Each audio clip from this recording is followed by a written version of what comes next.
반갑습니다. 오늘의 말씀은 마태복음 5장 23절 24절의 말씀입니다. 그러므로 예물을 제단에 드리려다가 거기서 내 형제에게 원망 들을 만한 일이 있는 것이 생각나거든 예물을 제단 앞에 두고 먼저 가서 형제와 화목하고 그 후에 와서 예물을 드리라. 아멘. 8월도 이제 얼마 남지 않았습니다. 지난 한 달간 우리들은 존중의 품성을 훈련하였습니다. 이 세상의 대부분의 사람들은 자기 중심으로 삶을 살아가죠. 다른 사람들을 위해서 덕을 베풀기도 하지만 자신이 손해보지 않는 범위에서 다른 사람을 위해서 덕을 베풉니다. 그렇기 때문에 이번 한 달간 훈련한 존중이라는 품성이 더욱 귀하다는 생각을 하였습니다.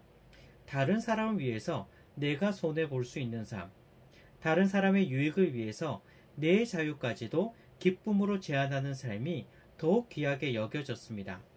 세상의 많은 사람들은 그렇게 살지 않습니다.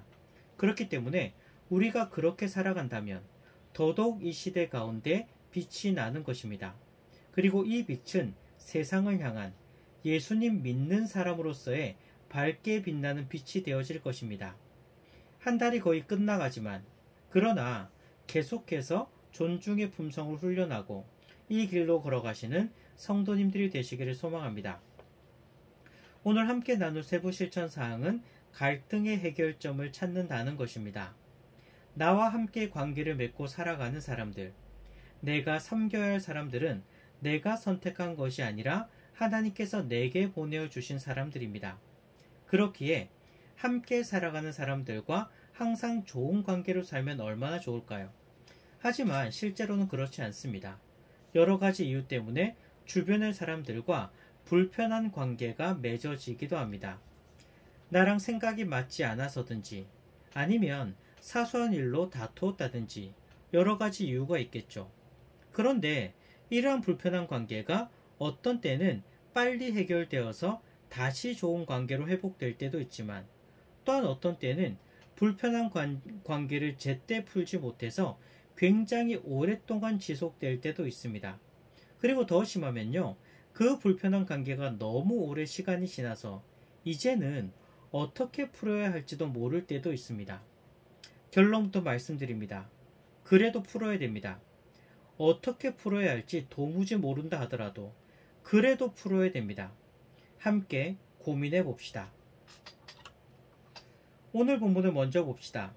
오늘 말씀을 보면 제단에 예물을 드리려고 하다가도 형제와 풀지 못한 관계가 생각이 나면 예물 드리는 것을 멈추고 먼저 가서 그 형제와 화목하고 그리고 나서 다시 와서 예물을 드리라는 것입니다. 즉 오늘날로 생각한다면 하나님께 예배 드리려고 하다가도 형제와 불편한 관계가 생각이 나면 아직 형제와 풀지 못한 관계가 생각이 나면 먼저 가서 그 형제와 관계를 풀고 그리고 나서 다시 와서 예배 드리라는 것입니다.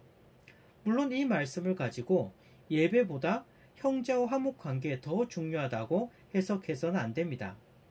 예배 드리려고 하다가도 형제와 불편한 관계가 생각나면 형제와 관계를 다시 풀고 그리고 와서 예배 드리라고 말씀하실 정도로 형제와 화목한 것이 중요하다라는 것입니다. 나와 관계가 불편한 사람이 있습니까? 그냥 놔두지 마시기 바랍니다. 어떤 방법을 써서든지 해결해야 됩니다.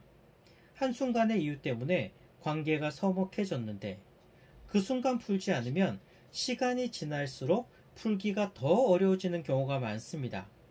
사실 많은 사람들이 서로 관계가 어색하게 지내는 것을 원하지 않습니다.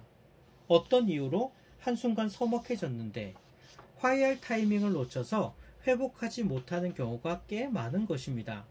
마음속으로는 화해하고 싶은데 이제 서먹하게 지내던 시간이 너무 오래되어서 화해하고 싶어도 어색하고 부끄러워서 화해하지 못하는 경우가 많은 것이죠. 하지만 꼭 기억하시기 바랍니다. 화해할 타이밍을 놓쳐서 다시 화해하기 서먹하다면 시간이 더 지나면 지날수록 더욱 화해하기 힘들어집니다. 화해해야 한다고 하나님께서 말씀하시는 이 순간, 지금 이 순간이 화해하기에 가장 좋은 타이밍인 것입니다. 더 지나면 지날수록 더욱 어려워집니다. 특히 가까이 있는 사람일수록 더욱 관계를 회복해야 합니다. 가족이라든지 아니면 나랑 가까이 지내는 사람이라면 더욱 불편한 관계를 회복해야 합니다. 옛날에 안녕하세요라는 그런 프로그램이 있었습니다. 고민거리를 들고 와서 해결해주는 그런 프로그램이었습니다. 이 프로그램을 보면 자주 등장하는 주제 중에 하나가 서로 관계가 틀어진 사건이었습니다. 어떤 경우는요, 가족인데도 불구하고 몇 년 동안 한 집안에 살면서도 서로 전혀 대화를 하지 않을 정도로 심각한 사람들도 있었습니다.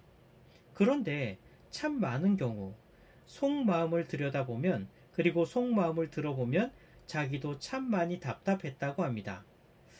풀고 싶긴 했는데 어떻게 풀어야 될지 몰라서, 이제 몇 년 흘러가니까 도무지 이제는 손 쓸 수가 없어서 풀지 못한 경우가 참 많았습니다. 그래서 이렇게 TV 프로그램을 통해서 화해할 수 있는 계기가 마련되자 너무나 기쁜 마음으로 서로 화해하는 것이었습니다. 그리고는 후회하는 것입니다.